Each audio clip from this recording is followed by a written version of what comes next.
ফজরের নামাজ পড়ে মুসল্লি বার হচ্ছে, চাচা ইমাম সাহেবকে বলছে আসসালামু আলাইকুম, বলছে ওয়ালাইকুম আসসালাম। চাচা তখন বলছে 30 বছর নামাজ পড়ছি, আপনার মতো ইমানদার লোক আর আপনার মতো কণ্ঠস্বর এর পূর্বে আমাদের মসজিদে কোনো ইমাম হয়নি। চাচা বলছে ফজরের নামাজের পর। এখন ইমাম সাহেবের স্ত্রীর মারাত্মক শরীর খারাপ, এমার্জেন্সি, বহরমপুর হাসপাতালে ভর্তি। ও কাউকে ছুটি টুটি না নিয়ে চটাম বাড়ি চলে গেছে। যে হাজি সাহেব ফজরের নামাজের পরে সালাম করে বলছিল আপনার মতো কণ্ঠস্বর ভালো না, আপনি পাক্কা ইমামদার লোক, আপনার মতো ইমাম সাহেব হয় না, সত্যি আপনার খুব সুন্দর সুনাম গ্রামে হাবিজাবি অনেক কিছু নামটাম করছিল। ও জোহরের সময় হাজি সাহেব এসে দেখছে ইমাম সাহেব নাই, আর কাউকে বলেও যায়নি। হাজি সাহেব তখন নিজে নিজে নামাজটা পড়ে মসজিদের বাইরে এসে বলছে সব ভালো, হুটহাট করে চলে যাচ্ছে, পাল্টে দিলে হয় না? এ হচ্ছে পাক্কা মুনাফিক। একই পাক্কা মুনাফিক। একই ব্যক্তি জোহরের সময় একরকম বলছে, ফজরের সময় একরকম। একই মুনাফিক। মুনাফিকের সাধারণত দুনিয়াবি দৃষ্টিতে যদি আপনি দেখতে চান, এর মুখে হয় মধু আর অন্তরে বিষ। একই মুনাফিক। বাহ্যিক দৃষ্টিতে মুনাফিক দেখবেন কেমন করে? মুহাম্মদ সাল্লাল্লাহু আলাইহি ওয়াসাল্লাম তিনি বলেছেন আয়াতুল মুনাফিকে সালাসাতুন, মুনাফিকের বাহ্যিক দৃষ্টিতে 3টে গুণ। কটা গুণ? 3টা। 1, কথা বললে মিথ্যা কথা বলে। 2, ওয়াদা করলে খেলাফ করে। 3, প্রতিশ্রুতি দিলে ভঙ্গ করে। আর একটা রওয়ায়াতে হাদিস এসেছে যে ঝগড়া মারামারি অশান্তি কিছু হলে অকথ্য ভাষাতে গালিগালাজ করে। এটা হচ্ছে মুনাফিক। মানে উপরে দেখতে পাবেন তার গুণগুলো। এখন সাহাবীগণ বলছেন আল্লাহ রাসূল, কোন লোক যদি মিথ্যা কথা না বলে, কোন লোক যদি ওয়াদা খেলাফ না করে, কোন লোক যদি তার আমানতের রক্ষা করে, কিন্তু লোকটা ঝগড়া করলে গালাগালি দেয়, 3টে গুণ তার ভিতরে নেই, একটা গুণ আছে। ও কি মুনাফিক? ঘটনা ঠিক এরকম। ছোটবেলাতে আমাদের মা চাচিরা বলতো যে ফোঁড়া হলে ফোঁড়া টিপে তার ভিতরে একটা বীজ থাকে, বীজ বার করে দিতে হয়। ওরে বীজ যদি না বার করিস ওই ফোঁড়া আবার অন্য পাছাতে গিয়ে উঠবে, বলতো না? আর এখনো মা চাচিরা তাই বলে, তাই না? তার মানে বীজ না বার করলে ও আবার অন্য জায়গাতে গিয়ে উঠবে।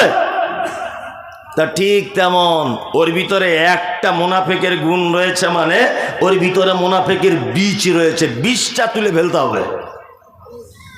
ভালো করে বুঝে নেন অন্তরের দিক দিয়ে মুনাফিককে। তারপরে এখনো তো মূল কথায় আসিনি আমি, এখন সবে জমি রেডি হচ্ছে। চলুন অন্তরের দিক দিয়ে মুনাফিককে আল্লাহ তাআলা বলছেন অমিনান নাসি মান ইয়াকুলু আমান্না বিল্লাহি ওয়া বিল ইয়াউমিল আখিরি ওয়া মা হুম বিমুমিনিন। দল দল লোক, দল দল তারা এসে আল্লাহ নবীকে এসে বলছেন আল্লাহ নবী আমরা আল্লাহকে বিশ্বাস করি, কিয়ামতকেও বিশ্বাস করি, আপনাকে রাসূল এবং নবী বলে মানি। আল্লাহ সুবহানাহু ওয়া তাআলা এই দলবদ্ধ মানুষদের ব্যাপারে সার্টিফিকেট দিতে গিয়ে বলছেন ওমা হুম বিমুমিনিন, একজনও তারা মুমিন নয়। আপনার কাছে ঈমানের স্বীকৃতি দেয় আর আপনার গোপন তথ্যগুলো সব আবু জেহেল, আবু লাহাব, উতবা, সাইবা, মুনাফিকদের সর্দার, তাদের কাছে গিয়ে সব ফাঁস করে দেয়। এরা হচ্ছে মুনাফিক। আচ্ছা বলুন, ইসলামের সব থেকে বেশি ক্ষতি করেছে মুহাম্মদ সাল্লাল্লাহু আলাইহি ওয়াসাল্লাম থেকে শুরু করে আজ 2024 আমি মুমতাজুল ইসলাম পর্যন্ত ইসলামের সব থেকে বেশি ক্ষতি করেছে, সর্বনাশ করেছে কারা জানা আছে? জানা আছে? আমি ওটা বলিনি, কোন শ্রেণীর মানুষ ইসলামের সব থেকে বেশি ক্ষতি করেছে? মুনাফিক। শুধু ইসলামের ক্ষতি করেনি, মুসলিম উম্মাহকে যত জায়গায় বিপদে পড়তে হয়েছে প্রত্যেক বিপদের পিছনে একটা মুনাফিকের হাত রয়েছে। আছে না নেই? এই তো সেই মুর্শিদাবাদ যার ইতিহাস আজও পর্যন্ত স্কুল কলেজে পড়ানো হয়। এই সেই মুর্শিদাবাদ, যে মুর্শিদাবাদের মাটিতে জন্ম হয়েছিল নবাব সিরাজউদ্দৌলা। মনে আছে ব্রিটিশরা যখন বিল পাস করেছিল, পার্লামেন্টে ইতিহাস পড়ে দেখবেন, মুসলমান দাড়ি রাখলে কর লাগবে, মুসলমান নামের আগে মোহাম্মদ লিখলে কর লাগবে, মুসলিমরা পাঞ্জাবি পরে ঘুরলে তার কর লাগবে, মুসলিমরা একটা দুটোর বেশি বাচ্চা হলে তার কর লাগবে, মসজিদ বানাতে গেলে কর লাগবে, মাদ্রাসা তো দূরের কথা। এই রকম ভাবে মুসলিমদের বিপক্ষে যখন ব্রিটিশ সরকার যখন বারবার পদক্ষেপ নিচ্ছিলেন, নীল চাষীদের কাছ থেকে মেরে ধরে জোর করে অধিক কর আদায় করার সিদ্ধান্ত যখন নেওয়া হচ্ছিল, এই নবাব সিরাজউদ্দৌলা ব্রিটিশকে এই দেশ ছাড়া করার জন্য নদিয়ার পলাশীর আমবাগানে যুদ্ধ ডেকেছিলেন। মনে আছে এটা? পলাশীর আমবাগানে যুদ্ধতে জয়লাভ করেছিলেন না হারতে হয়েছিল? হারতে হয়েছিল। আপনি নিশ্চয় এটাও জানেন যে নবাব সিরাজকে পলাশীর আমবাগানকে মার খেয়ে চলে আসতে হয়েছিল। সব থেকে বড় যে লোকটার হাত ছিল তার নাম হচ্ছে মীর জাফর আলী, পাক্কা বদমাইশ লোক। এ থাকতো নবাবের সাথে, এ থাকতো নবাবের কাছে, নবাবের খেত, নবাবের ঘোড়ায় চড়ত, নবাবের বাড়িতে বসবাস করত, কিন্তু নবাবের সঙ্গে তার অঙ্গীকারবদ্ধ ছিল যে আমাদের গোপন তথ্য যা কিছু হবে ব্রিটিশদের কাছে পৌঁছানো যাবে না। পলাশীর আমবাগানে ওদেরকে আমরা রণকৌশলের মাধ্যমে পরাজয় করবই, তবে ছাড়বো ওদেরকে, বাংলা ছাড়া করব, ভারত ছাড়া করে দেবো ব্রিটিশকে। আজকে নদিয়ার পলাশীর আমবাগানে তার ফলাফল হবে। আর এই বেঈমান বিশ্বাসঘাতক মীর জাফর আলী সমস্ত নবাব সিরাজউদ্দৌলার কথাবার্তারা ব্রিটিশদের কাছে গিয়ে চালান করে দেওয়ার ফলে ব্রিটিশরা নবাব সিরাজের সমস্ত গোপন তথ্য জেনে যাবার পরে নবাব সিরাজকে এবং তার দলবলকে মারতে সুবিধা হয়েছিল। আমি প্রথম যখন বক্তব্য জগতে বক্তব্য রাখতে আসি, তখন বক্তব্য রাখতে রাখতে একাধিক বক্তব্যতে বলেছি যে ডাক্তার জাকির নায়েককে দেশ থেকে তাড়ানো হয়েছে, এর জন্য ভারতবর্ষের সরকার তিনি দায়ী। আমি এ কথা একাধিকবার বক্তব্যতে বলেছি। ডাক্তার জাকির নায়েককে দেশ ছাড়তে হয়েছে, অমিত বাবু এর জন্য দায়ী। একথা আমি বলেছি। ডাক্তার জাকির নায়েককে বক্তব্য দেওয়া হয়নি, মুম্বাই থেকে তাড়িয়ে দেওয়া হয়েছে, এর জন্য দায়ী হয়তো আমাদের দিলীপ বাবু। এরকম অনেক বক্তব্য রেখেছি। তারপরে ওনার ব্যাপারে বিভিন্ন ওয়েবসাইট, বিভিন্ন জ্ঞানীগুণী ওনার সঙ্গে যারা পিস টিভিতে কাজ করতেন তাদের সাথে সেই সমস্ত আলেমদের সঙ্গে কথাবার্তা বুঝে আমি যা বুঝলাম, তাতে করে ডাক্তার জাকির নায়েক এই দেশ ছাড়তে নরেন্দ্র মোদীর যত না অবদান, যত না হাত রয়েছে, অমিত বাবুর যত না হাত রয়েছে, দিলীপ বাবুর যত না হাত রয়েছে, তার থেকে ওই লোকটাকে দেশ ছাড়ার পিছনে সব থেকে বড় হাত রয়েছে দাড়িওয়ালা, টুপিওয়ালা, বড় পাঞ্জাবিওয়ালা মুনাফেক হুজুরদের। এই মুনাফেক হুজুররা বাংলাদেশের প্রখ্যাত আলেম, সকলেই জানেন, নাম হলো তার আব্দুর রাজ্জাক বিন ইউসুফ। ইন্ডিয়া কারুর বইয়ের শাড়ি ধরে টেনেছে, কারুর মেয়ের ওড়না ধরে টেনেছে, ও কেন ভিসা পায় না? তসলিমা নাসরিন একজন ব্যভিচারিণী মহিলা, সে ভারতবর্ষে আসার ভিসা পায়, আর আব্দুর রাজ্জাক বিন ইউসুফ ভিসা পায় না। কেন? কি তোমার সর্বনাশ করেছে? ভিসা পায় না এই বিশ্বাসঘাতক মুনাফেক দাড়িওয়ালা, বড় পাঞ্জাবিওয়ালা, টুপিওয়ালা, পীর ফকির হুজুর, এই মুনাফেকদের দলেরা এদেরকে ভিসা আটকে দেয়। সব সমাতে গিয়ে অভিযোগ করার কারণে এদের ভিসা থেকে বঞ্চিত করা হয়। ইসলামের সব থেকে বড় সর্বনাশ করেছে কারা? এই কোন দিকে পানির বোতল দেখেননি চোখে? আমার দিকে ফিরতে হবে, পানির বোতল দেখছে, এদিকে ফিরুন। ইসলামের তাহলে সব থেকে বড় সর্বনাশ করেছে কারা? মুনাফেকরা। এইবার আপনাদের একটা একটা করে কোরআনের আয়াত বলছি, আর আমার যদি কোথাও মিস হয়ে যায়, পিছনে আলেম ওলামারা বসে আছে, আমাকে নক করবেন, কোনো অসুবিধা নেই, এখনই নক করবেন, এই স্টেজেই নক করবেন যেটা আপনি ভুল বলে দিলেন। এক, পৃথিবীর সব থেকে বড় পাপ, হাদিস এবং কোরআনে 70টা কাবিরা পাপ খুঁজে পাওয়া যায়। কটা? 70টা। তার প্রথম নম্বরে শিরক, পৃথিবীর সব থেকে বড় কাবিরা পাপ। কি নাম? শিরক, তাই তো। দ্বিতীয় বড় পাপ আমি সিরিয়াল বাই বলতে পারছি না, তবে দ্বিতীয় বড় পাপ ধরে নেন এতিমের মাল অন্যায়ভাবে আত্মসাৎ করা। তৃতীয় বড় পাপ পিতামাতার সঙ্গে অসৎ ব্যবহার করা। চতুর্থ বড় পাপ মিথ্যা সাক্ষ্য প্রদান করা। পঞ্চম নম্বর বড় পাপ যুদ্ধের ময়দান থেকে পালিয়ে যাওয়া। ষষ্ঠম নম্বর বড় পাপ সুদের টাকা খাওয়া। সপ্তম নম্বর বড় পাপ ব্যভিচারে লিপ্ত হওয়া। এইগুলো হচ্ছে পৃথিবীতে 70টা বড় পাপের ভিতরে সিরিয়াল বললাম 7টা। এগুলো হচ্ছে পাপের জগতে বড় বড় পাপ, আরো আছে। এবার আপনাকে বলছি, একটা লোক শিরিক করলো, একটা লোক শিরিক করলো, ও জাহান্নামে যাবে। 2, একটা লোক পিতামাতার সঙ্গে সদ্ব্যবহার করলো, ও জাহান্নাম যাবে। একটা লোক মদ পান করলো, ও জাহান্নামে যাবে। তবে এখানে যত আলেম ওলামা আছেন এবং আপনারা আছেন, আপনারা একজনে এটা প্রমাণ করে আমাকে দেখান যে আল্লাহ সুবহানাহু ওয়া তাআলা মুশরিকদের ব্যাপারে এবং পিতামাতার অবাধ্যকারীর ব্যাপারে, সুদ পান করার ব্যাপারে, ঘুষ খাওয়ার ব্যাপারে, জেনা করার ব্যাপারে নির্দিষ্ট জাহান্নামের কোন জায়গা স্থান উল্লেখ করেছে যে এই জায়গাটায় মদ পানকারী থাকবে, এরকম একটাও নেই। কিন্তু আল্লাহ সুবহানাহু ওয়া তাআলা মুনাফিকদের ব্যাপারে বলতে গিয়ে বলছেন, ইন্নাল মুনাফিকিনা ফিদ দারকিল আসফালি মিনান নার। নিশ্চয়ই মুনাফিকরা তো নিকৃষ্ট পাপী যে ওদেরকে জাহান্নামের একেবারে নিম্ন স্তরে তলাতে রাখা হবে। শিরিক করেছে লোকটা, জাহান্নাম যাবে, স্বাভাবিক গতিতে জাহান্নামে থাকবে। পিতামাতার সঙ্গে অসৎ ব্যবহার করেছে, স্বাভাবিক গতিতে জাহান্নামে থাকবে। তবে যদি কেউ মুনাফিক হয় তাহলে জাহান্নামের কোথায় থাকবে? একেবারে নিচে, তাই না? চলুন এবার আপনাকে আর একটা কোরআনের আয়াত বলে দিই। এক, আমি মুমতাজুল ইসলাম কোটি কোটি টাকার সুদ খেয়েছি, আমি মারা গেলাম আজকে রাতে, কাল জোহরের পরে আমার জানাজা হবে। আপনি জানাজা পড়লেন, ভালো করে বুঝবেন, আপনি জানাজা পড়লেন। আচ্ছা বলুন, মুনাফিকদের কেউ যদি মারা যায় তাহলে তার জানাজার নামাজ পড়া যাবে কি যাবে না?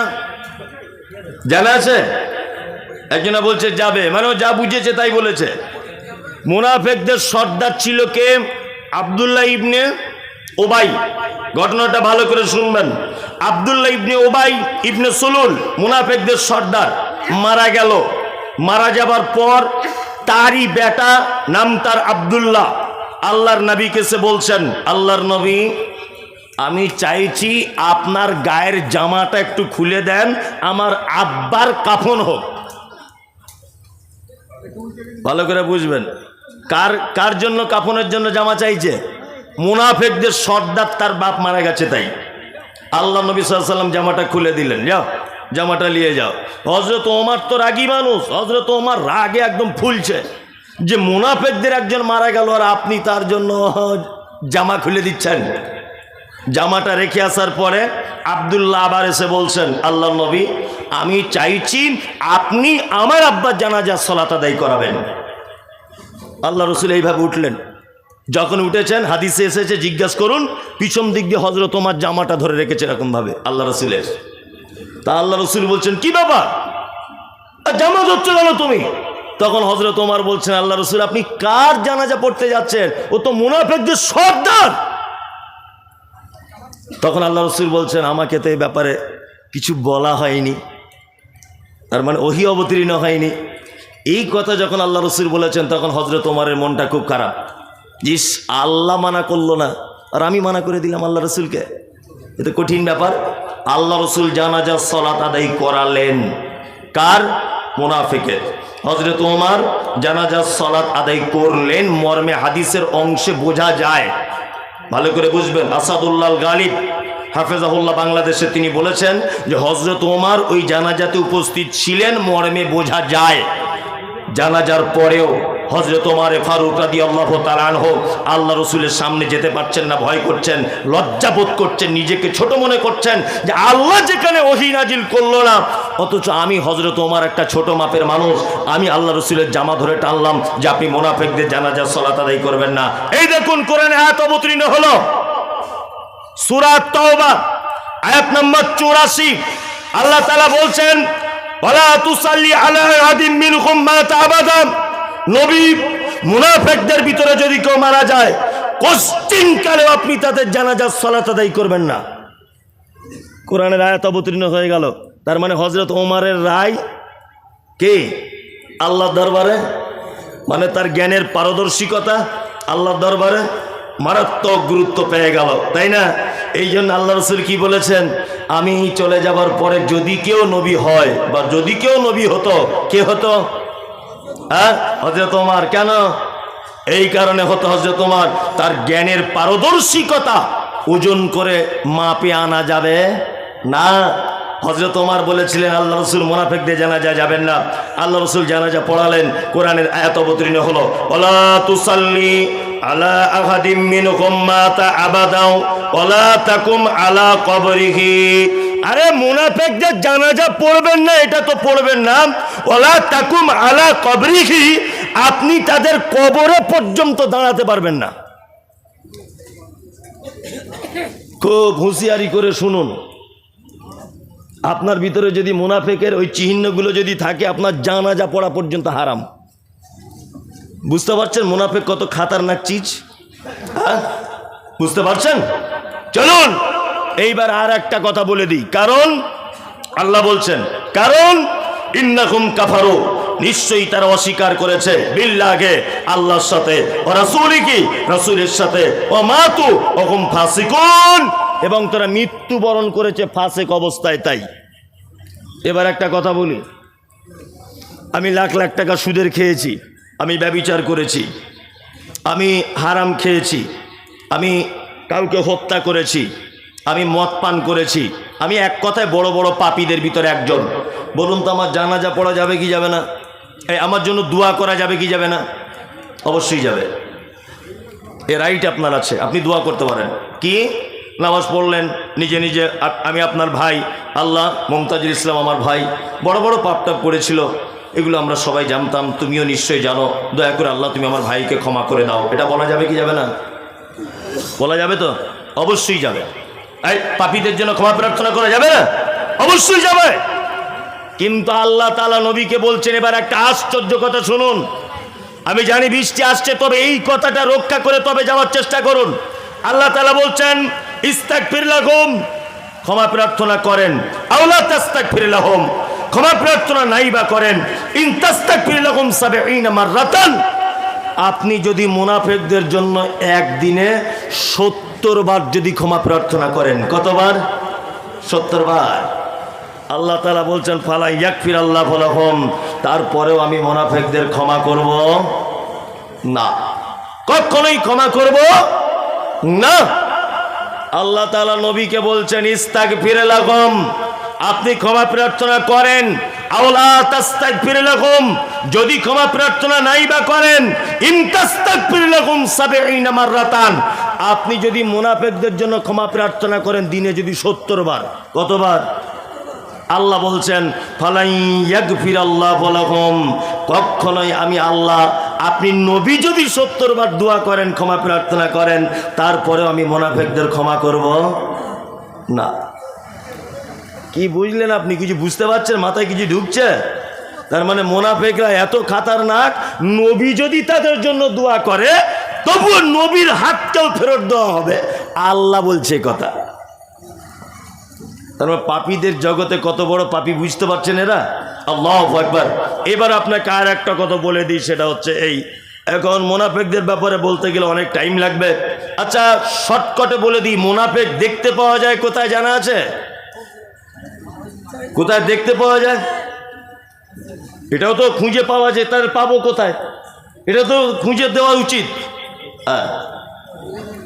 আপনি সিনেমা হলে যান, সবাই শালি দুলা ভাই দুজনা ঠ্যাঙের উপরে ঠ্যাং তুলে দিয়ে, 20 কোস दूर से अगर कोई बच्ची रोते माँ कहती है कि बच्ची सो जा, गब्बर सिंह आ जाएगा। সোলে বইয়ের ডায়লগ শুনছে বসে বসে। যদি বলছেন আপনি দেখেন, আগে দেখেছি, যেটা সত্যি সেটা বললাম, আগে দেখেছি, ছোট যেমন মাদ্রাসাটাতে সে পড়তাম না, সেগুলো তো মনে আছে, ভুলিনি। এখন সোলে বই দেখছে বসে বসে শালি দুলা ভাই, ওখানে মুনাফিক নেই, সবাই মজা মস্তিতে ব্যস্ত। সিনেমা হলে কেউ মুনাফিক আছে না?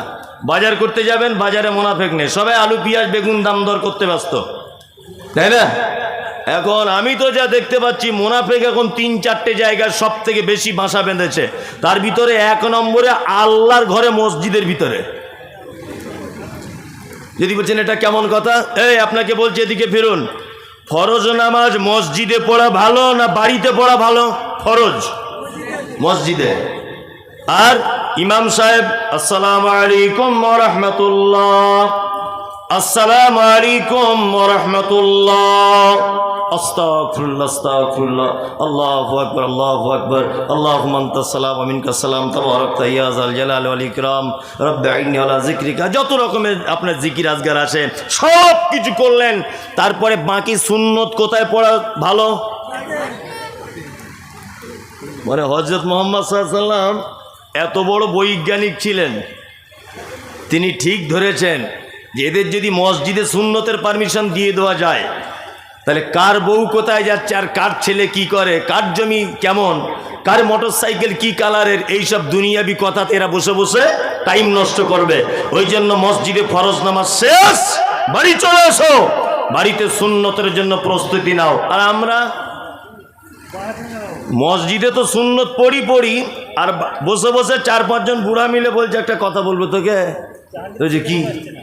বলছে মমতাজি মৌলবি কি করে মোটরসাইকেলটা কিনলো বলতো? তা আরেকজন বুড়ো তখন বলছে তুই শুনিস নি? বলছে না জানিনি তো। যে কলকাতায় কাজে গিয়েছিল, সারা 5 লাখ টাকা ঝেড়ে নিয়ে এসছে। ও যে ঝেড়ে নিয়ে এসছে তোমার বাপ দেখতে গিয়েছিল? হ্যাঁ, একটা বইয়ের স্বামী মারা গেছে, তা তার কাগজপত্র ঠিক করছে, ডেথ সার্টিফিকেট তুলবে, এটা ওটা। তা 4-5 বার ও বহরমপুরে যাচ্ছে আর আসছে, সপ্তাহে 3-4 বার। তা চায়ের দোকানে কিছু লোক, বয়স্ক লোক, বুড়ো লোক বসে বসে বলছে কি ব্যাপার, আগে ঘরে থাকতে এখন কেন বারে বারে যাচ্ছে? আরেকজন তখন বলছে দেখ মনে হয় কোনো কট লাইন টাইন করেছে। তো ও যে কট লাইন করেছে তুমি দেখতে গিয়েছিলে? হ্যাঁ, এই হচ্ছে পাক্কা মুনাফিক, একে পাক্কা মুনাফিকে। ওই জন্য বলেছি যে মসজিদের ইমাম সাহেবের এটা দায়িত্ব হবে। ইমাম সাহেব তো বেচারা পরের অধীনে থাকে, ওকে দায়িত্ব দিলে বিপদ হয়ে যাবে। অন্তত পক্ষে এই সিস্টেমটা চালু করবেন। এই গরমের দিন আসছে, নামাজ পড়া শেষ, 4 মিনিটের মধ্যে পাকা টাকা সব বন্ধ। কি বললাম বুঝলেন? 3 থেকে 4 মিনিটের মধ্যে পাকা টাকা সব বন্ধ। শুধু ইমাম সাহেবের ঘরে ওর প্রয়োজন মতো ব্যবহার করবে।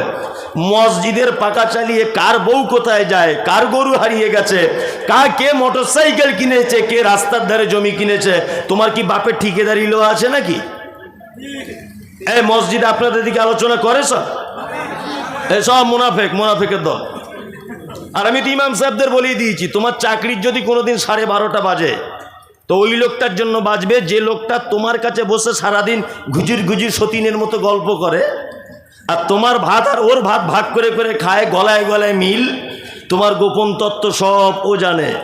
তোমার চাকরি যদি কোনোদিন যায়, ওই লোকটার কারণেই তোমার চাকরি সর্বনাশ হবে। ওই জন্য বলছি পীড়িত করা বন্ধ করুন। ইমাম সাহেব ভাইদেরকে বলছি, আমার কথা হয়তো মানে বয়স কম, শুনতে খারাপ লাগছে, কিন্তু কথা অতীব বাস্তব, একদম বাস্তব। আশ্চর্য ব্যাপার। আল্লাহ তুমি আমাদেরকে মুনাফিকি থেকে বাঁচা, বলুন আমিন, বলুন আমিন, আমিন। মুনাফিক সাংঘাতিক জিনিস। চলুন আর একটা শব্দের একটু ব্যাখ্যা করে দিই। যদি অসুবিধা মনে হয়, গায়েটায় পানি পড়ে, একটু সরে বসবেন, বিশৃঙ্খলা করবেন না। এখন দেখুন একটা কথা বলি, হয়তো এরকমও হতে পারে যে সলুয়াদের আজকে পরীক্ষা চলছে, তাই না? পাড়ায় কেউ অসুখে পড়ে থাকলে আমরা কি বলি? ঠিক হয়েছে শালা, বড্ড বাড়াবাড়ি করছিলে, বলি না? 3-4 মাস বিছানায় শুয়ে আছে, কি বলি? ঠিক হয়েছে, বড্ড বাড়াবাড়ি করছিল, পাগল। ঠিক হয়নি। যার পরীক্ষা যত কঠিন, তার ফলাফল তত ভালো। ও 1 বছর যাবৎ বিছানায় পেচ্ছাপ পায়খানা করছে, মানে এটা ভেবে নিতে হবে আল্লাহ ওর জন্য জান্নাতের বড় একটা অংশ রেডি করে রাখছে। কি বললাম বুঝলেন? তা আজকে হয়তো আপনাদের পরীক্ষাটা একটু কঠিন হচ্ছে, ধৈর্য ধরুন, হয়তো এর থেকে রেজাল্ট অনেক ভালো হতে পারে। হয়তো কাল সকালবেলা কেউ দেখবেন 4 চাকা গাড়ি করে এসে বলছে সোশ্যাল মিডিয়াতে দেখে 5 লাখ টাকা নিয়ে এসেছি, জাকাতের টাকা সলুয়া মাদ্রাসায় দেবো। হতেও পারে, হতে পারে না? টিকিট লেগেও যেতে পারে।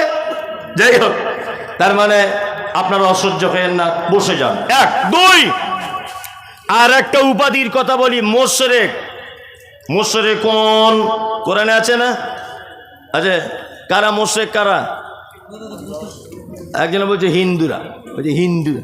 এই পাগল, হিন্দুরা মোশরেক নয়। এই ব্যাপারটা অনেক আলেম ওলামা আছে, ব্যাপারটা বুঝে না।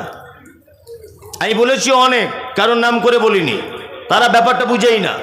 মোশরেক বলতে হিন্দু, আমাদের বর্তমান সমাজে যত ধর্ম দেখতে পাওয়া যায়, আপনার হিন্দু, খ্রিস্টান, জৈন, ইহুদি, হাঁড়ি, চুয়ার, চামার, মেথর, বাগদি, ছুতর, যত আর কি দুনিয়ায় ধর্ম নামে পরিচিত আছে, এরা একজনও মোশরেক নয়। এরা হচ্ছে সব সাবেঈ। এরা কি? সাবেঈ। কোরআনে শব্দ এসেছে সাবেঈ। সাবেঈ কারা? সাবেঈ হচ্ছে তারা যারা আল্লাহকে বিশ্বাস করে, তারপরেও এক একটা দেবদেবীর এক এক রকমের আলাদা আলাদা পাওয়ার আছে, এইটা বিশ্বাস করে। এরা হচ্ছে সাবেঈ। হিন্দু ভাইকে জিজ্ঞাসা করবেন এই বৃষ্টি দিচ্ছে কে, ও এক চান্সে বলবে উপরওয়ালা, বলবে না? তার মানে ও জানে উপরে একজন আল্লাহ আছে। কিন্তু ওই লোকটাই তার বেটাকে বলছে, তার বেটিকে বলছে, এই আজকে সরস্বতী পুজো, সরস্বতী হচ্ছে বিদ্যার দেবী, যদি চাকরি বাকরি পেতে চাস তাহলে সরস্বতীর কাছে যা। তার মানে চাকরির ডিপার্টমেন্ট আর লেখাপড়ার ডিপার্টমেন্টটা সরস্বতীর আছে, এটা ওর বিশ্বাস। আর যারা লহালক করে ব্যবসা করে, ওরা কি পূজা করে?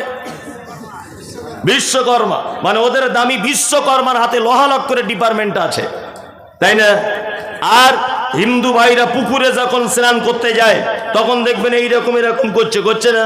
হিন্দু শাস্ত্রের দাবি হচ্ছে এই, সারা পৃথিবীতে যত মানুষ এবং যা কিছুর আগমন, প্রত্যেক প্রাণী গঙ্গা দেবীর সন্তান।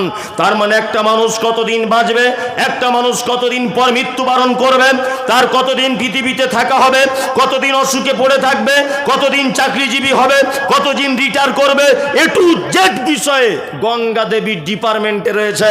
ওই জন্য বুড়া লোক পানিতে নেমে এরকম করে বলতে চায়, মা গঙ্গা দেবী 70 বছর তো হয়ে গেল, আর অন্তত 10টা বছর বাঁচিয়ে দাও, কারণ ডিপার্টমেন্ট তোমার হাতে। এ হচ্ছে কি? সাবেঈ। যদি বলছেন মমতাজুল সাহেব মোশরেক কে, মোশরেক আমাদের ভিতরে। মোশরেক কারা? নামধারী মুসলমানদের ভিতরে। হিন্দু মোশরেক নয়, ইহুদি মোশরেক নয়, কলবিল যত আছে এরা কেউ মোশরেক নয়। মোশরেক কে? মুসলিমদের ভিতরে। প্রমাণ এই দেখুন, আপনাকে দেখাই। আল্লাহ তাআলা নবীকে বলছেন, নবী আপনি জিজ্ঞাসা করুন আবু জাহেলকে, কি আরে দিন এবং রাতের বিবর্তনের মালিক কে বলো? তখন আবু জাহেল বলছে, দিন এবং রাতের বিবর্তনের মালিক আল্লাহ। আল্লাহ নবী সাল্লাল্লাহু আলাইহি ওয়াসাল্লাম জিজ্ঞাসা করছেন, চাচা বলো সুস্থতা এবং অসুস্থতার মালিক কে? বলছে আল্লাহ। তখন মুহাম্মদ সাল্লাল্লাহু আলাইহি ওয়াসাল্লাম বলছেন, চাচা আপনি তাহলে আল্লাহকে বিশ্বাস করেন না কেন? তখন আবু জাহেল বলছে, মুহাম্মদ শোনো, ঘটনা হচ্ছে এই, রাত দিনের বিবর্তনের মালিক এটা আল্লাহ আমি জানি, সুস্থতা অসুস্থতার মালিক আল্লাহ এটা আমি জানি, সব কিছুর একচ্ছত্র মালিকানার দায়িত্ব আল্লাহর এটা আমি জানি, কিন্তু তোমার আল্লাহকে ডাইরেক্ট পাওয়া যাবে না, 360টা দেবদেবীর পূজা করার মাধ্যমে তাকে পেতে হবে। বর্তমান ভারত, পাকিস্তান, বাংলাদেশের অজস্র মুসলমানদের এই আকীদা আছে, আল্লাহকে ডাইরেক্ট পাওয়া যায় না, পীর হুজুরের মাধ্যমে, ফকিরের মাধ্যমে, তবে আল্লাহকে পাওয়া লাগবে, ডাইরেক্ট আল্লাহকে পাওয়া যাবে না। আমি বক্তব্য রেখেছি, ডাইরেক্ট আল্লাহকে পেতে হবে, কোনো মাধ্যমে নয়। আমার এগেইনস্টে মুর্শিদাবাদের একজন বক্তব্য রাখছে আর বলছে মমতাজুল ইসলামের জন্মের ঠিক নাই। কেন রে বাবা? আমার জন্মের সমস্যার কারণ কি? আমার আব্বা মা দুজনাই সুস্থ, জন্মের কেন সমস্যা হবে মনে মনে ভাবছি। তারপরে বলছো জন্মের ঠিক নাই, এই কারণে বিয়া দেবো, জানে গাছে উঠতে গেলে ডাল ধরে উঠতে হয়। আমি তারপরের বক্তব্যে বলে দিয়েছি, ওরে বিয়াদব, সব গাছের কি আর ডাল থাকে? মমতাজুল ইসলাম নারকেল গাছে ওঠে, তোর যে গাছে ডাল আছে ও গাছেই উঠবো না। কি বলছি বুঝতে পারছেন? তোর যে গাছের ডাল আছে ও গাছেই আমি উঠবো না, এটা হচ্ছে দলিল। কি দলিল? বলছে গাছে উঠতে গেলে ডাল ধরে উঠতে হয়। এবার আমি আপনাকে একটা কথা বলি, আমার ছেলে অসুস্থ, সত্যি নয় বোঝানোর জন্য, আমার ছেলে অসুস্থ, আমি ব্যাঙ্গালোরে নিয়ে যাব চিকিৎসার জন্য। তা আমি ওখানকার ভাষা টাষা বুঝি না, আর আমি অশিক্ষিত লোক। তা এই গ্রামের সোহেল ভাই ছাড়া তো আমার আর বন্ধু কেউ নেই। সোহেল সালাফি হচ্ছে আমার প্রিয় বন্ধু আর কি, মানে বক্তা জগতে ওর আর আমার মতো বন্ধু নাই, আলহামদুলিল্লাহ। তা আর ওর আমার অনেক স্মৃতিও লুকিয়ে আছে, অনেক। গত বছরে ঠিক এই অবস্থা, আমার মাদ্রাসায় জলসা প্রধান বক্তা ছিল, মানে স্টেজে উঠবে ওর খাওয়াটাও হয়নি, ও খেতেও পায়নি, সত্যি যেটা বলেছে। এত বৃষ্টি, আপনাদের তো কম, আর সে মনে হয় 3-4 ঘন্টা একভাবে বৃষ্টি। ওই জন্য সোহেল সালাফি আজকে প্রতিশোধ দিয়ে নিল। যাই হোক, বন্ধু মানুষ। তা সোহেল সালাফি শুনেছি ব্যাঙ্গালোরে ডাক্তার দেখাতে নিয়ে যায়, বোঝানোর জন্য বলছি। তা আমি অশিক্ষিত লোক, আমি এসে সোহেলকে বললাম, সোহেল ভাই চলুন দুজনে মিলে একটু ব্যাঙ্গালোরে যাব। ধরে নেন ওর সাথে আমার পরিচয় নেই, ওর লোক নিয়ে যাওয়া আসা কাজ করে। সোহেল আমাকে তখন বলছে আমি নিয়ে যাব আর ওখান থেকে ফেরত আনবো, সব খরচাপাতি আপনার, কিন্তু আপনি প্রত্যেক দিন আমাকে একটা মিস্ত্রির দাম দিবেন 700 টাকা করে। আমি বললাম ঠিক আছে ভাই, তাই করুন। আচ্ছা, এরকম ঘটনা ঘটে কি ঘটে না? ঘটে। আচ্ছা বলুন, লোক দালাল ধরে কখন? বিপদে পড়লে। এতক্ষণ এই বুঝলে, অপরিচিত এবং না জানার কারণে, তাই না? আমি জানি না, ও নিয়ে একটু ডাক্তারদের সঙ্গে কথাবার্তা বলিয়ে দেবে, তাই তো? তাহলে না জানার কারণে হলে তখন দালাল ধরতে হয়, যেটাকে খারাপ বাংলাতে বলছে দালাল ধরতে হয়, তাই না? আর দালাল ধরতে হয় কখন? আমার বেটা চাকরির পরীক্ষা দিয়েছে, সব কিছু রেডি, অফিসার বলতে পারছে না যে 3 লাখ টাকা লাগবে, এটা বলতে পারছে না, তখন কাগজে লিখে দিয়েছে তোমার সব কিছু ফাইনাল। এই তোমার পাছায় কি আছে? বলছে পাছায় একটা কালো দাগ আছে স্যার। ইংলিশে লিখে দিয়েছে পাছায় কালো দাগ, ক্যান্সেল। আচ্ছা বলুন, আমার ছেলে মাস্টার হবে, মাস্টার হওয়ার জন্য পাছায় কালো দাগে অসুবিধা করবে?